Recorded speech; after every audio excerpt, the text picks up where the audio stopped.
Welcome to Kenton Teaches. Enjoy the video. In this video, I will explain how to make kimchi ramen cup noodles. First, open your cup and take out the seasoning packets. Boil about 1 1/2 cups of water, then pour it into the cup, covering the noodles completely. Let it sit for 2 to 3 minutes to soften the noodles before adding anything else. This initial step ensures your ramen cooks evenly and is ready for the next steps.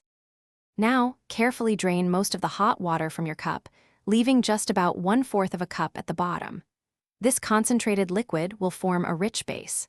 Next, add both of the seasoning packets that came with your noodles, along with 2 generous tablespoons of your favorite kimchi.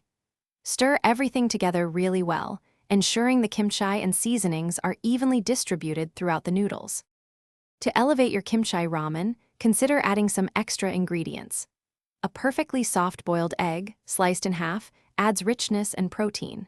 Freshly chopped green onions provide a nice crunch and a hint of freshness.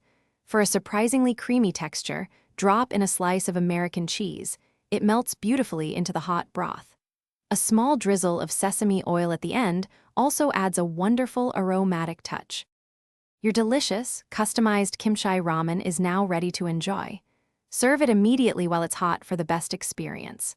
Feel free to adjust the spice level to your liking. A little extra gochujang or a dash of chili oil can really kick things up. And speaking of smart choices, check out the description below for a link to a fantastic book that can truly change how you think about money, plus other great deals. It's a valuable resource for anyone looking to improve their financial well-being. Enjoy your meal. Thanks for watching. Please subscribe if this video was helpful.